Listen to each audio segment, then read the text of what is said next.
বিজেপিৰ কাম-কাজৰ ওপৰত সদায় চোকা দৃষ্টি ৰাখিব মহাজোঁটৰ বিধায়কে। নিৰ্বাচনত মহাজোঁটৰ প্ৰাৰ্থীৰ কিয় পৰাজয় ঘটিল তাৰ পৰ্যালোচনা কৰিবলৈ গঠন কৰা হ'ব এখন উচ্চস্তৰীয় কমিটি। এই কমিটিয়ে চৰকাৰৰ কাম-কাজো নিৰীক্ষণ কৰিব। গুৱাহাটীত এক সংবাদমেল সম্বোধন কৰি সোমবাৰে এই মন্তব্য কৰে অসমৰ দায়িত্বত থকা কংগ্ৰেছৰ সাধাৰণ সম্পাদক জিতেন্দ্ৰ সিঙে। তেওঁ লগতে কয় যে মহাজোঁটে সদনত শক্তিশালী ৰূপত বিৰোধীৰ দায়িত্ব পালন কৰিব। বিজেপিক শুভেচ্ছা জনাই অসম আৰু অসমীয়াৰ স্বাৰ্থত কাম কৰিবলৈ তেওঁ আহ্বান জনাইছে। তেওঁ কয় যে অসমবাসীৰ ক্ষতি কৰিব পৰা কামৰ বিৰোধিতা কৰি যাব মহাজোঁটে।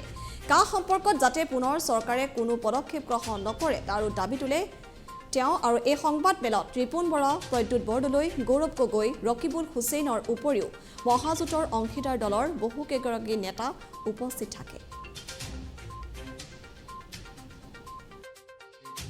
महासचिव होने के नाते मैं कांग्रेस पार्टी के साथ साथ महाजोट की जो परिचय हुई है उसकी मैं जिम्मेदारी लेता हूं, उसकी मैं रिस्पॉन्सिबिलिटी लेता हूं।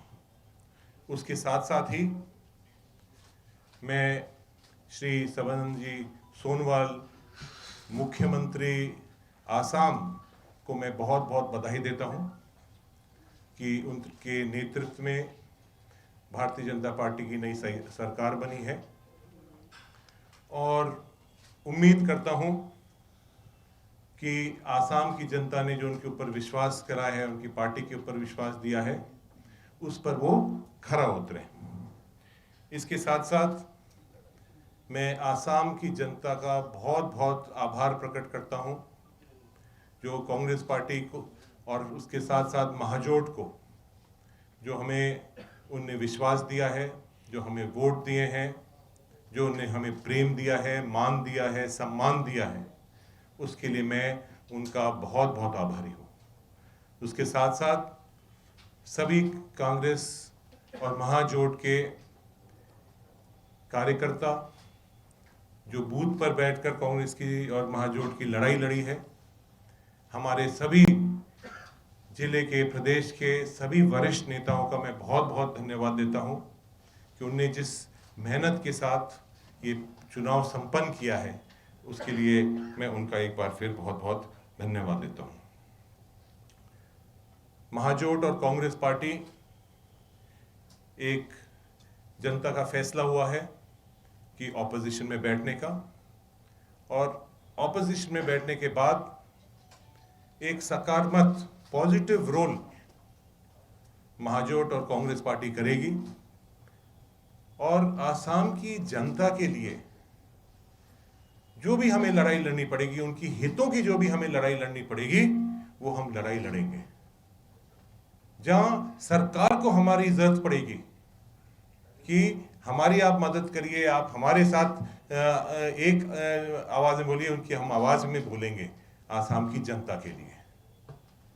लेकिन उसके साथ साथ आसाम की जनता के लिए अगर कुछ गलत फैसले लिए जाते हैं, जो आसाम को वादे करे हैं उसको पूरा नहीं करती है, तो उसके लिए महाजोट और कांग्रेस पार्टी साथ साथ मिलकर उसकी आवाज उठाएंगे। इसके साथ साथ मैं ये भी निवेदन करना चाह रहा हूं कि जो आपने देखा है, ये चुनाव का परिणाम सामने आया है, इसमें जो वोट शेयर है उसके अंदर कोई ज्यादा बड़ा फर्क नहीं आया है। वोट शेयर बिल्कुल एक तरह से बराबर के ही रूप में आया है, लेकिन जनता का जो एक फैसला है वो हम सब उसको बहुत आदर सम्मान के साथ उसको हम स्वीकार करते हैं। इसके साथ साथ AIUDF, BPF, हमारे लेफ्ट पार्टीज, आंचलिक दल, इन सबों को मैं सबने साथ मिलकर ये चुनाव लड़ा है और उस चुनाव को लड़ने के साथ साथ आगे हम आसाम की जनता की भी लड़ाई हम लड़ेंगे। लेकिन इस चुनाव के अंदर एक विचित्र बात आई है सामने कि जो AJP है और राजौर दल है, इनकी एक भूमिका के ऊपर एक बहुत बड़ा सवाल पैदा हुआ है। आप देखिए कि जो दोनों ही पार्टी का के मूवमेंट के ऊपर भारतीय जनता पार्टी की जो इनका जन्म ही एक तरह से भारतीय जनता पार्टी की पॉलिसीज को खिलाफ होने के नाते इनका जन्म हुआ, का मूवमेंट से इनका जन्म हुआ और उनकी वजह से ही भारतीय जनता पार्टी को एक बहुत बड़ा लाभ भी मिला है। उनको भी अपने दिल के